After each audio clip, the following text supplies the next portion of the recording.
Welcome to another episode of Dad Up, everyone. Thank you very much for joining me on my 6th year anniversary. Today is officially 6 years that the Dad Up podcast has been running, and I thought, how fitting would it be to have a guest on my show for my 6 year anniversary, and it be the very first guest I ever had on my show because I didn't know what the hell I was doing back then. And actually, I still don't. But 6 years gone by, and here we are. I got my guest, same guy that I had on for episode number one, Mr. Ron Haywood, has agreed to come back 6 years later and cheer me up and say what's up. But he's agreed to come back and be on the show. So I'm so thankful for that. Ron, what is up, brother? Welcome to Dad Up 6 year anniversary. It's a pleasure and I am honored. Yeah, wow, 6 years went very fast. Yeah, Very we fast. we were just talking about stuff off the air, and you were mentioning how you can remember me mentioning possibly doing a podcast, and gosh, I was talking about it, but I don't think I was really serious. I think I was just kind of like trying to blow smoke or something, and then people were taking me serious, and I'm like, crap, I guess I got to do this thing now. Right, right, right. No, Yeah, and it's funny because actually we were coming out of basketball practice when you mentioned it. yeah. And we were walking out to our cars and you go, hey, you know what? I'm thinking about doing a podcast. And I'm like, go for it. Go for it. Yeah, yeah, I was just yeah, I was I don't know. I was really like, and here's the thing. The crazy thing is doing a podcast. Let's see. I just took off a wig, everybody, because I was showing him my Halloween costume and I've got hair all over my freaking head. Uh but the funny thing is 6 years ago we had a lot of things that were different in both of our lives, as far as our families go, as far as our careers go, all that kind of stuff. But 6 years ago, um, I started the podcast, and the percentage of podcasts that make it 6 years is like next to, I mean, there's like very little number of podcasts that make it 6 years and go longer. Right. Most podcasts, they say most podcasts don't even last past the third episode. So it's pretty crazy. But yeah, you were my first guest. I have not gone back and listened to it. I'm scared to. Uh, back then, I wasn't even video. I was only audio. So I even had a list of questions that I had written down that I was asking Ron about he and his family and his parenting styles and all that. And here we are 6 years later, video, studio, lighting, like I got an editor, like all kinds of different stuff going on. And so that's what's changed with the podcast, and it's still evolving. There's some things I have coming up this next year I'm going to do with the show and all that. But geez, 6 years ago, your youngest was still in high school, Still in high school. still Still in in high high school. school, and he wasn't playing. I don't think he was playing basketball. I think he had stopped His playing. senior year, he didn't play. Yeah. His junior year, So he I played. do remember that. So for those of you who have not gone back and listened to my episode with Ron Haywood, it's very easy to find. It's my very first episode after my intro. It's my very first episode or my very first interview. Go back and listen to it and then come back to this one and let's see what's different with Ron because back then his youngest was still in high school and he and I were still coaching ball together. We coached the high school level for 5 years. I think it was about 5 years. I have since retired from basketball, and I have to admit, Ron, I don't miss it. I miss the guys, I miss the teams, like I miss that kind of that connection, but I don't miss pulling my hair out every night between practices and games. And as you can see, Ron has done that. He has pulled out every single one of his hairs from all the years of coaching he has done, and he is still coaching. He is still going at it. So yeah, let's hear what's going on with you, brother. What is new? What has transpired over these last 6 years? Let me hear it. Let's let it rip. Wow. So yeah, it's so my youngest now he's graduated from college, graduated from Pepperdine, and now he's over in Japan. He's doing a 1 year fellowship over in Japan. So in August, he left going to Japan. He's in Wow. Kyoto. He's in Kyoto, and it's what about a 16-hour difference. So in order to reach him, I have to call him at like 10 o'clock p.m. our time, and then it's like 3 or 4 o'clock in the afternoon over there. So that's how we stay in contact with one another. But yeah, so it's already well, it's not tomorrow yet there, but it's getting close to being tomorrow. Right. That's crazy. He's in Japan. That's awesome. He's getting some I mean, he's done quite a bit of traveling. Yes, yes. He studied abroad over in Argentina. Then he did a semester over in DC. Crazy thing though, when he was in Argentina, he seemed to go to Brazil quite a bit. So I still haven't figured out what was up with that. But he went to Brazil and Chile and a few other countries that I've never even heard of. And since he's been to Japan, he was in Japan, I think, 2 weeks, and then his mom and I received a message from him saying he just landed in Korea. And I'm like, what, Korea? What's in Korea? So he travels pretty extensively. And just so you guys know, Ron and his wife are extremely wealthy, so they send their boys wherever they go. That's why Ron can spend his days just coaching because coaches make no money at all, but he is extremely no. No, I get it. That No, is so Ron, negative. no, I know. For what you guys haven't, if you haven't listened back to the shows, but his youngest son that he's talking about, Riley's super, super smart. He pretty much carried his way through school with scholarships and all that kind of stuff. I mean, the kid is really, really brilliant. And as far as I know, back then his plan was to be an attorney. That's still the case. That's still the case. He's That is still still on the he's still case. on that path. That's Yes, awesome. Well, he might yes, as well get all this travel in because once he starts settling down and hit and getting into being an attorney, that's when he's going to be locked into somewhere. right. Does he know where he wants to go as far as when he does step into that career? Well, I know in terms of schools, one of the schools on this list was Columbia, then there's USC and several others. Got a few Ivy League schools, on his list. And since he travels so much, it wouldn't be far-fetched for him to go to school out of state. And I think that was kind of his whole Japan plan to see what it's like to really be away from home, on his own. And then kind of vacillates between international law and corporate law. And so we'll kind of see where that goes. I know when he graduated, he had his major was political science, and then he also had a minor in international studies. So he did a dual degree That's over at awesome. Pepperdine. Man, that's awesome. No, I'm not kidding you, folks. He is a smart dude. He's a really smart kid. I don't know where he got it because Ron is a dumbass. I'm just kidding. I'm just kidding. We could scratch that from the episode. No, Ron's a smart dude. He's a good dude. I really love this guy. I'm telling you, man. He and I have been really close, and he and I developed a relationship in our coaching years. And his wife is awesome. She's a big, big supporter of Ron because he is gone. He works all day, then he goes and he coaches all night, and then sometimes he's coaching on the weekend. He's gone a lot, and she's always right there supporting him. If he wants to keep coaching, she's one of his biggest fans because and I will say this, I have proof of it because the games that he coaches, I would say majority of the games that he coaches, Orma shows up. His wife shows up to those games. There.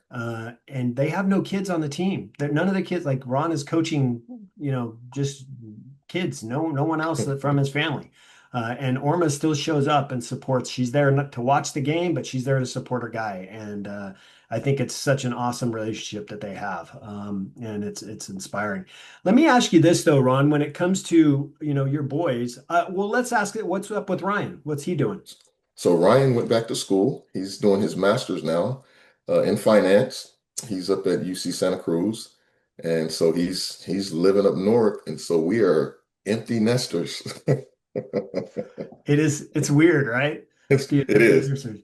Uh, I I told Orma, I said, this is a time now we can really find out if we really like each other or well, I will say not. this, that's when majority of divorces happen is when kids leave the nest because here's why, because as husbands and wives, we're so busy raising our kids that we don't have a Hmm. lot of time to connect with each other as husband and wife.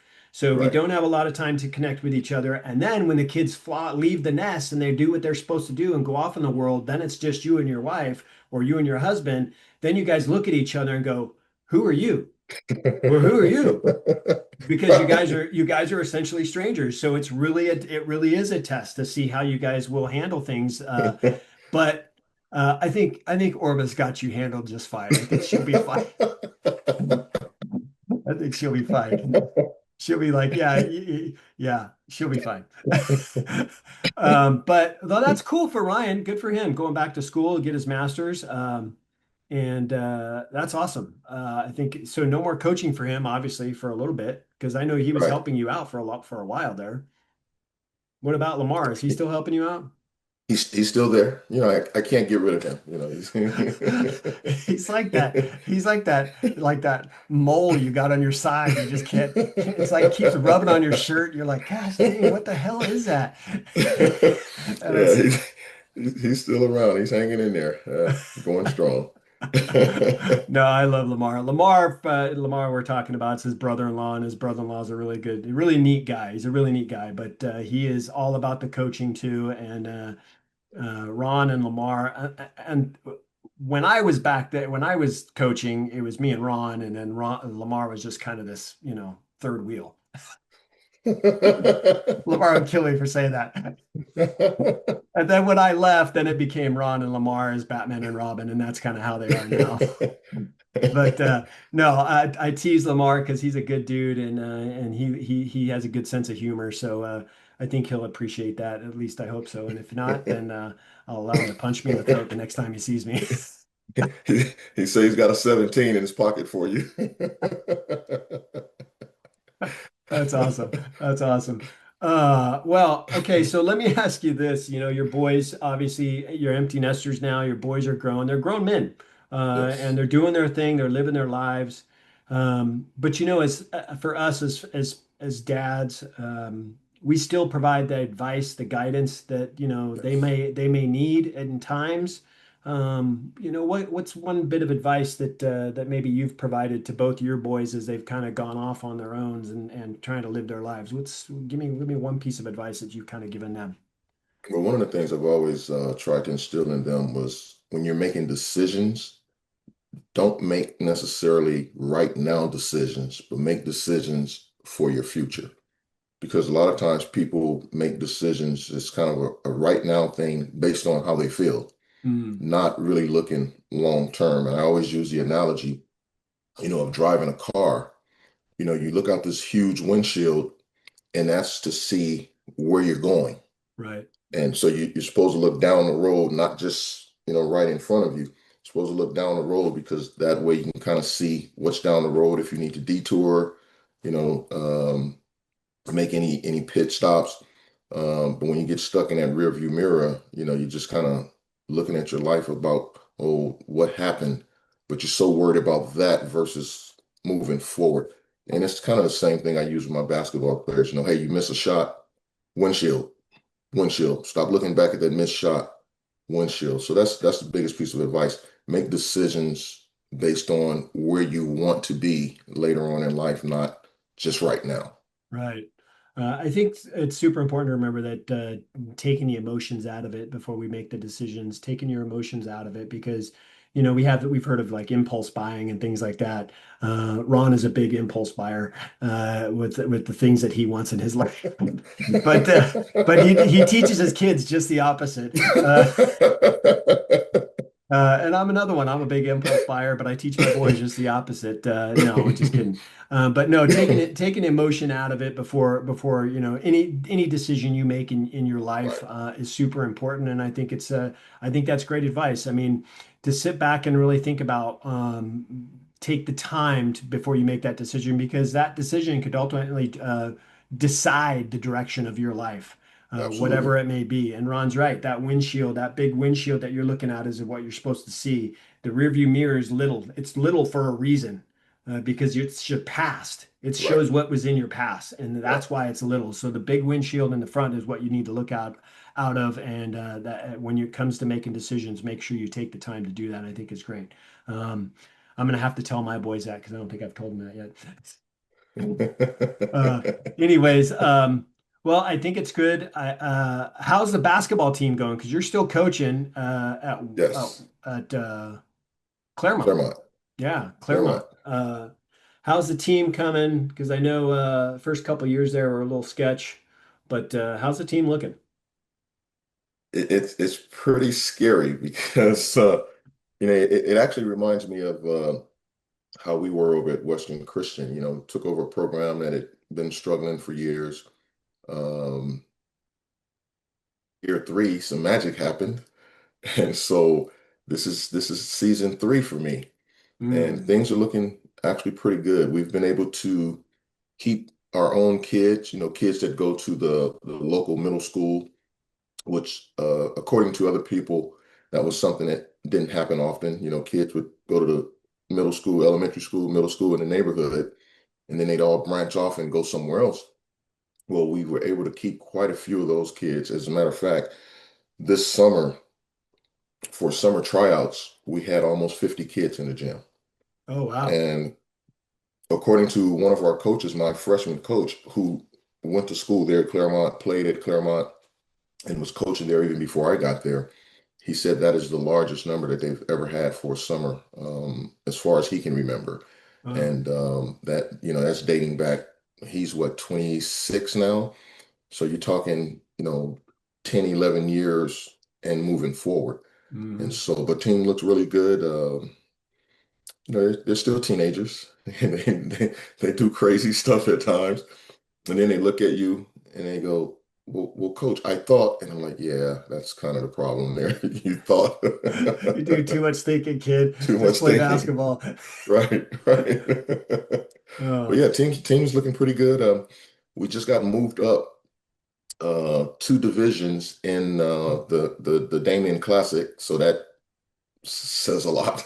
yeah, it And says a lot, and it throws a little bit of a challenge at you guys and for your players, which is obviously good. You don't want to play teams that are down levels from you. You want to no, play teams that are up levels from you, so that way you right. can get better. And for you guys to move up to those levels, it should be a good little challenge for you guys.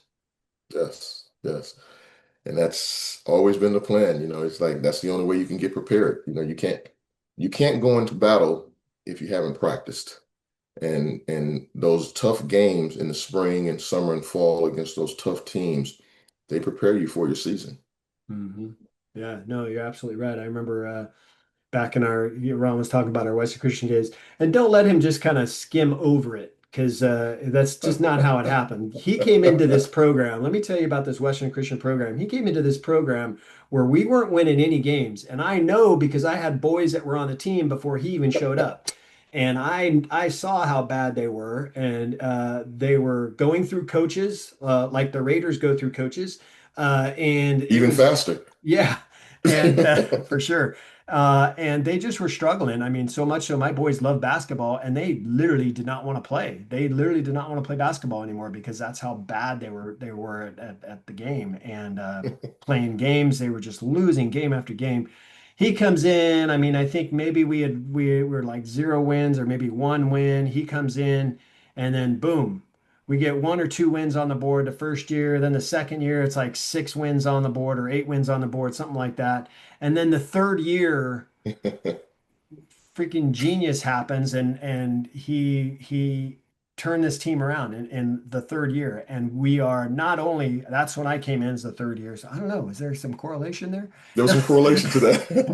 The third year, he hires me as one of the assistant coaches, and here we go, right to the championship, CIF championship, and then boom, CIF champions. Yeah. First time in school's 100-year history that the team had ever won a CIF championship. And I give seriously, besides the players who played their freaking butts off that entire season and worked hard for us coaches, but I give majority of the credit to this dude right here sitting here on the screen, Ron Haywood, because he's a really, really hard worker and wants to see success happen for the boys and the school. And he did a remarkable job those first 3 years with the team to really turn that school around. So yeah, that was a fun, fun season. I have to admit, I think we played nearly 40 games that season. No, we actually leading up to that season, from the end of the season prior until the new season, over the spring, summer, and fall, I believe we played something like 80 games. Oh gosh, I Remember, was way off we then. Vegas twice. We went to the Bay Area and played in the tournament. We toured with Cal Berkeley, Yeah, we went and to Palm Springs. went to Palm Springs. We were everywhere. Wherever there was a game, and a lot of those times we were just getting our lunch taken from us. No, And he's not exaggerating. Like it was I'm talking scores of 84-6, like literally bad, like really bad.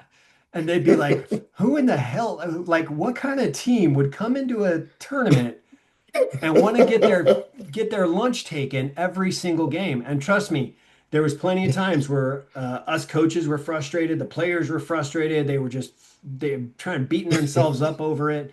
But we were telling the players that whole season. I remember Ron telling the players, listen, there's a method to my madness. Just trust and believe in the process that we're going through. Just trust and believe it. And even parents were questioning us, going, what are we doing? We're traveling all this way to play all these teams and we're getting just demolished. Like, why are we even bothering? And Ron would Yep. go, trust me. Just trust the process. Believe in it. It's going to happen. Trust me. Just follow me. It's going to happen. And what do you know? You were right, dog. You were right. I remember my very first team meeting, and first let's just go back a little bit. When great friend of mine, he's still the girls' coach there. He coached me over at Riverside Christian, Ryan Seamer, awesome guy. He calls me one day and he goes, "Hey, where are you going to be coaching at next year?" And I go, "Well, I'm still over here." And we had just come off a championship at Diamond Ranch. And he and Debbie Birch, sweetheart, and she's the assistant athletic director over at Western now. They were kind of coming to the games, and it was great because he had coached my son Ryan, my oldest. And so one day he calls me and he goes, "Yeah, where are you going to be coaching?" I said, "Well, so you're going back to Diamond Ranch?" I go, I'm thinking about it. I don't know yet." And he says, "Hey, we really need a coach over here at Western." And I go, "Where?" He goes, "Western Christian." "Where's that?" And he goes, "It's a school I went to." And I'm like, "Oh, okay." And so I get home. I run upstairs, I get on the computer, I pull them up on Max Preps, and I look at the record, and I go, absolutely not. They were 1-41 in the previous 2 years. And then I scroll through, and I think I was the fifth coach in 4 years. And I just go, there's no way in the world. I'm not doing this. And then I find myself driving out to, I think it was Loma Linda. I I remember think it was that. on a Wednesday or Thursday evening to see them play in a summer league game. And well, rewind. I go back downstairs. I tell my wife, I go, "Yeah, this isn't going to happen." And she goes, "Why?" I literally, I show her the record. She just laughs. And then she goes, "Well, babe, you've always built programs." And I go, "Yeah, this program needs to go to a body shop. This is a total overhaul." But anyway, I end up going out to Loma Linda to watch them play in a summer league game. And I'm watching and I'm thinking, they're not as bad as their record says. Right. And I'm like, yeah, they're really not that bad. Because I saw, obviously your oldest son was there, Blake. I mean, yeah, but Blake. And I'm like, and he had Jake, and I'm like, and then he had I think Ian was a sophomore, he and Christian, and Brett was, I think Brett was what, a freshman at the time, incoming Yeah. freshman. Yeah. Incoming And I'm freshman. thinking, they're really not that bad. They just need some work. Like, but they're not that bad. And funny story, I don't know what was said. I know they were looking for a coach, but I get in the gym and I try to sit as close to the door as possible because I just wanted to take off when the game was over. And then Ryan Seymour's parents, they come over and sit by me.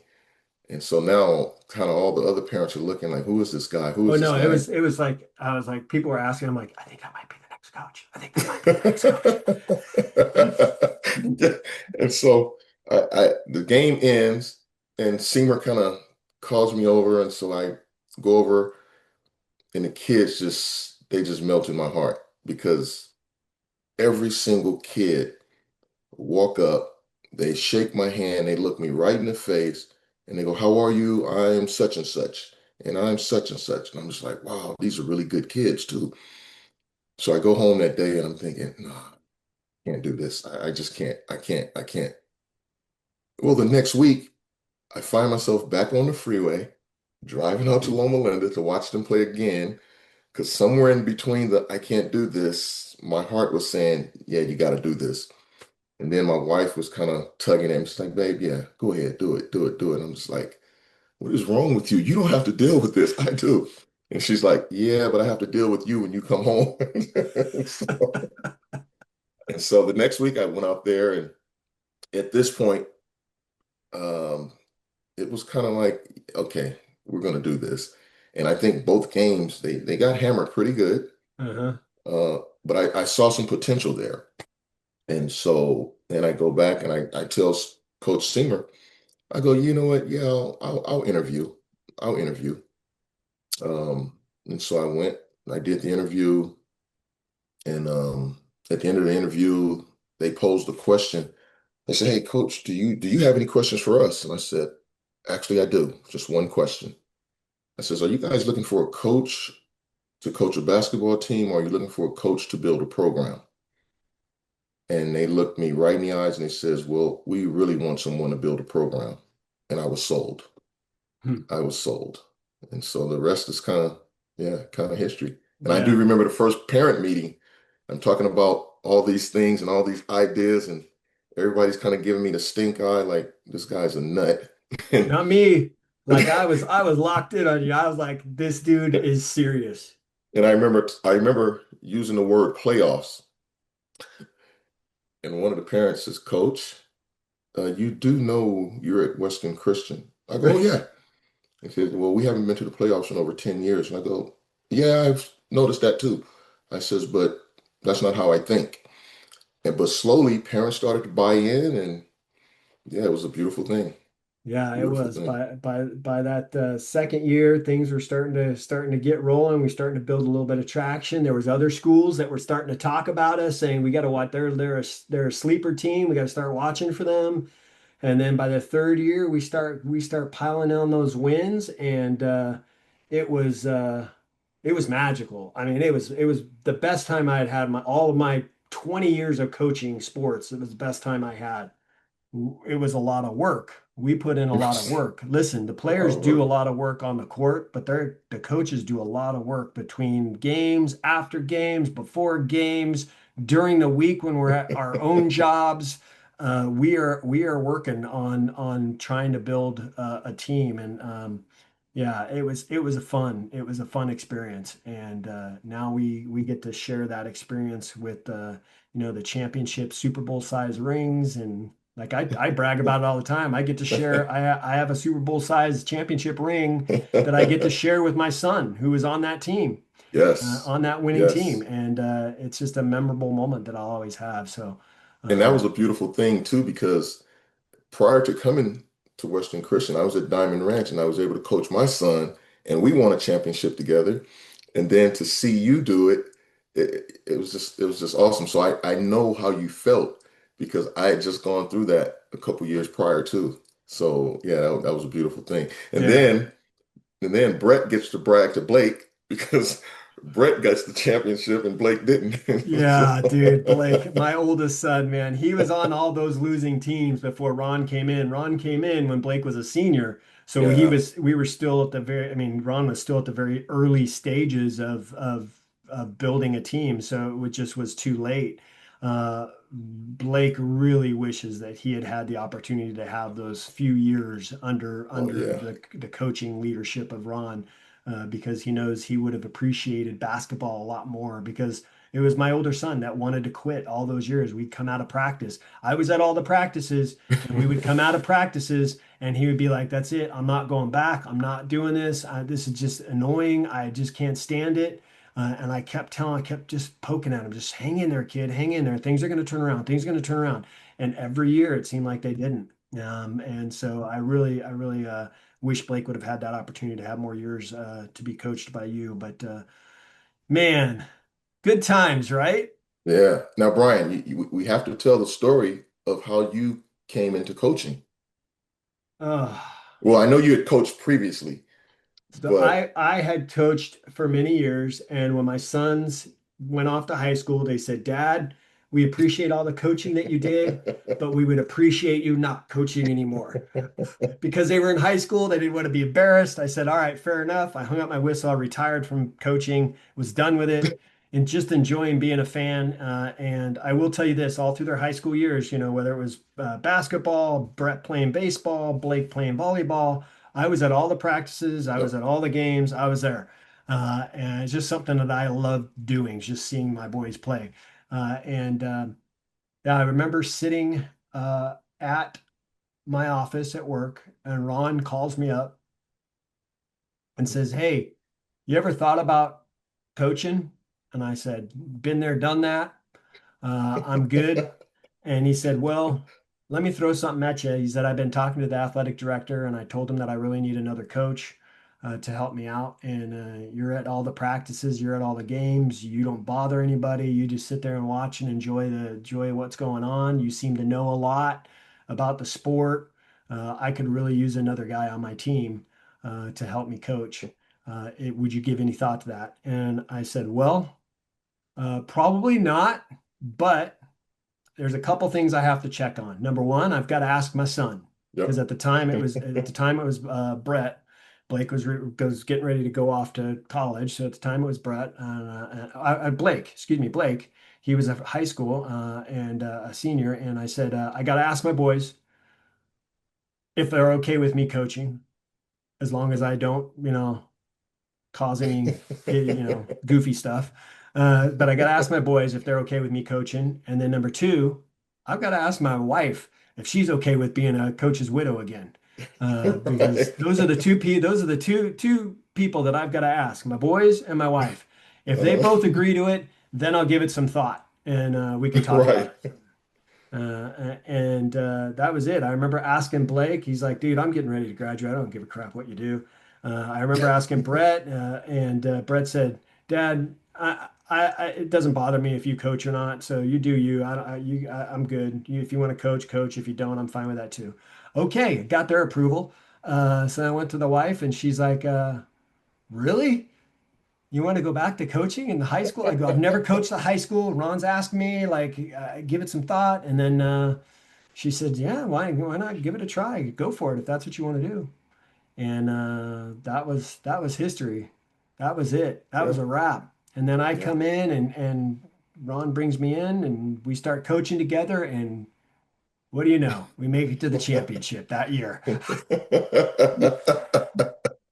Yeah, and he's not telling you guys, Brian's a pretty snazzy dresser too. He'd come in and he'd have Not on today. I'll be my Halloween his shirt costume and today. tie, and basketball's a winter sport, so he'd have on his long trench coat, and I'm like, look at this guy, man, he's a pretty cool guy. But he literally he would just sit at practice. Unlike some parents, he would never interfere, never interrupt, never anything. We'd talk, we'd have our little sidebar conversations, but he was always encouraging. And I was just kind of like, okay, I see somebody who's just as crazy as I am. Let me bring this guy on board.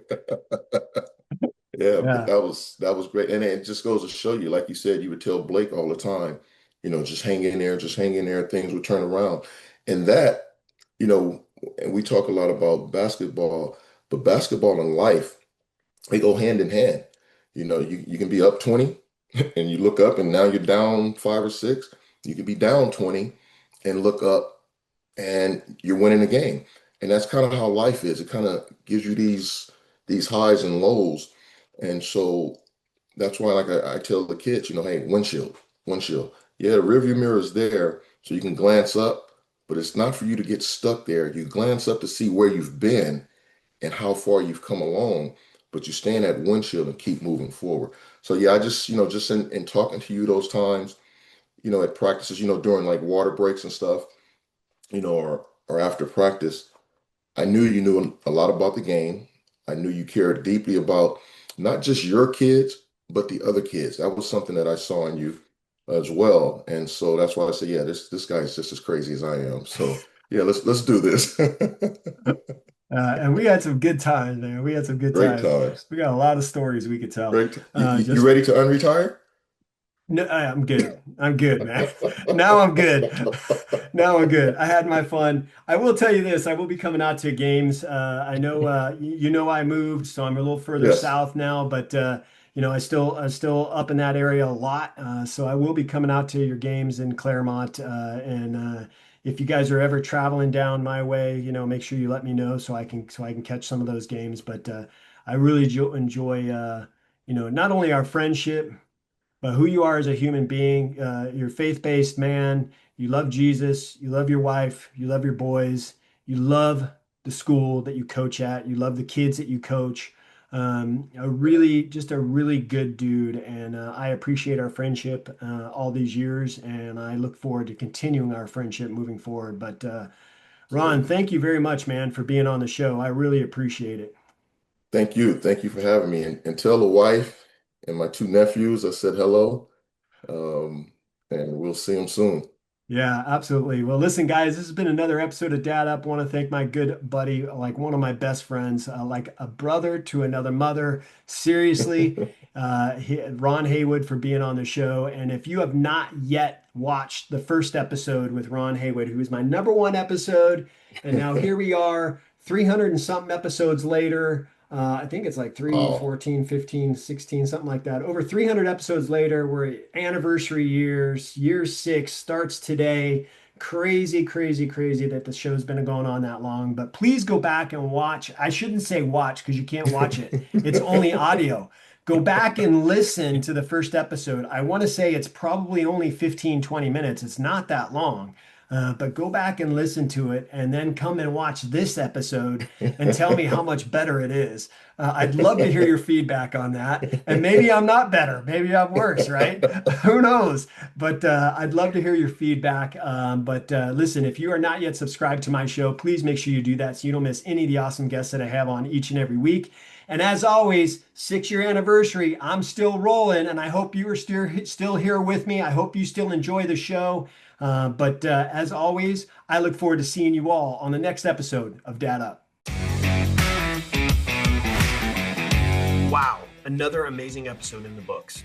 So much was shared, and I'm truly grateful my guest was able to pour into you to help you elevate your dad game and really dad up. Make sure you bang that subscribe button so you don't miss a single episode.